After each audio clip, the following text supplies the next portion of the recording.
Hello everyone, and welcome back to BTD Behind the Date. Today, we embark on a journey into a somber and complex chapter of criminal history as we unravel the tragic case of Mary Bell, a child thrust into the center of a shocking series of crimes that unfolded in the 1960s. Before we delve into the details, it's crucial to establish a foundation of sensitivity and respect for the gravity of the subject matter. How much we like thrillers and murder mysteries, we cannot deny the fact that it shakes us to the core hearing about such incidents in reality. The events surrounding Mary Bell's case are undeniably distressing and have left a gruesome mark on those directly affected.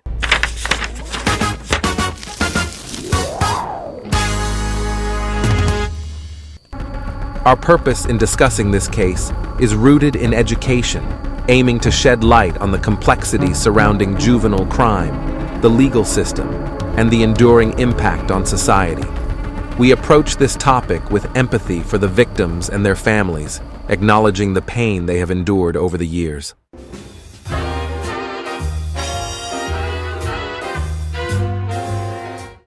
Mary Bell was born in 1957 in Newcastle upon Tyne, England. When she was just 11 years old, something really sad happened. She got involved in some bad things that made a lot of people very upset. It's important to remember that what we're talking about today caused a lot of pain to the families of the people who were hurt. We're talking about this to learn and understand, not to make things worse. In the year 1968, people all over the country heard about Mary Bell. We're not here to talk about the scary details, but we want to learn about why this happened. These things didn't just happen a long time ago. They changed the lives of many people. Mary Bell's actions didn't just affect a courtroom. Families and whole neighborhoods felt really sad because of what happened. As we talk about this, let's remember that we're talking about real people and real feelings. Our goal is to learn and understand why things like this can happen. Both at home and school, Mary displayed various signs of troubled and unpredictable behavior. These signs included sudden changes in mood and persistent bedwetting. Mary frequently engaged in physical altercations with both boys and girls, attempting to strangle or suffocate her classmates or playmates on multiple occasions. In one disturbing incident, she tried to block the airway of a young girl with sand. Mary's violent actions led many children to avoid socializing with her.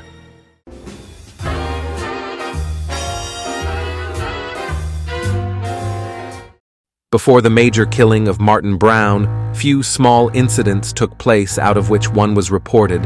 On Saturday, May 11, 1968, a 3-year-old boy was found wandering, dazed and bleeding near St. Margaret's Road in Scotswood. The child later told the police that he had been playing with Mary Bell and Norma Bell on top of an old air raid shelter when he was pushed 7 feet from the roof to the ground, causing a severe cut to his head. He couldn't be certain which of the girls had pushed him.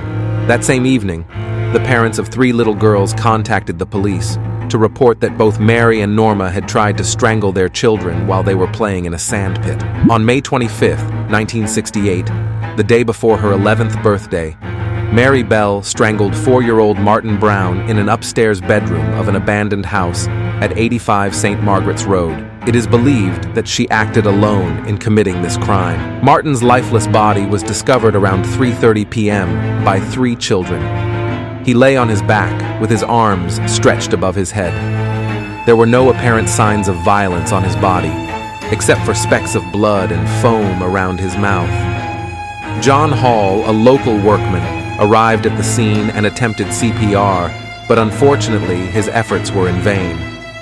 As Hall tried CPR, 2 local girls, 10-year-old Mary Bell, known locally as May, and her 13-year-old friend and neighbor, Norma Bell, appeared at the bedroom doorway. They were quickly ushered out of the house. The 2 girls then knocked on the door of Martin's aunt, Rita Finlay, and conveyed the unsettling news. "One of your sister's kids has just had an accident. We think it's Martin, but we can't tell because there's blood all over him." The next day, on May 26th, Bernard Knight conducted a post-mortem examination on Martin Brown's body. Despite thorough examination, Knight couldn't find any signs of violence on the child's body, making it difficult to determine the cause of death. The possibility of poisoning through ingesting tablets was ruled out. An inquest held on June 7th returned an open verdict, leaving the circumstances surrounding Martin Brown's death inconclusive. On the day of his funeral, Mary told Martin's mother, "Why are you crying? I wanted to see him in the coffin." This didn't stop there. On July 31st, 1968, 3-year-old Brian Howe went missing after playing outside with Mary Bell and Norma Bell. Concerned relatives and neighbors searched for him until 11:10 p.m., when a search party discovered his lifeless body between concrete blocks on the Tin Lizzie. The coroner determined that Brian had been strangled, suffering additional injuries, including puncture wounds, hair cutting, partial genital mutilation, and an attempt to carve the letter M into his stomach. The killer, believed to be another child due to the force used, left behind fibers not belonging to the Howe household on Brian's clothes.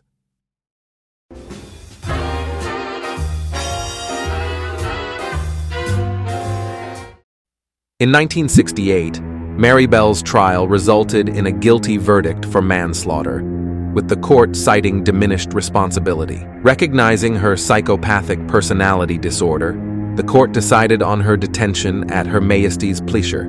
This term, often used for young offenders, indicated an indefinite period of detention considering her age and psychological condition. Mary Bell's release on parole in 1980 marked a crucial point in her legal journey.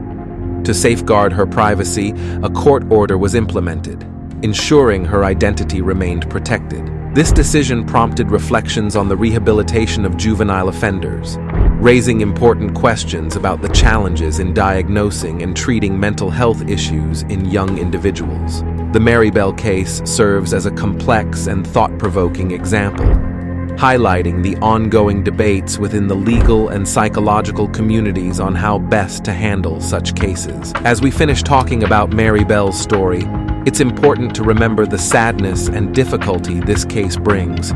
We learned that Mary had some mental health issues when she was young, and it led her to do some really bad things. The courts decided she needed to be kept away to keep everyone safe.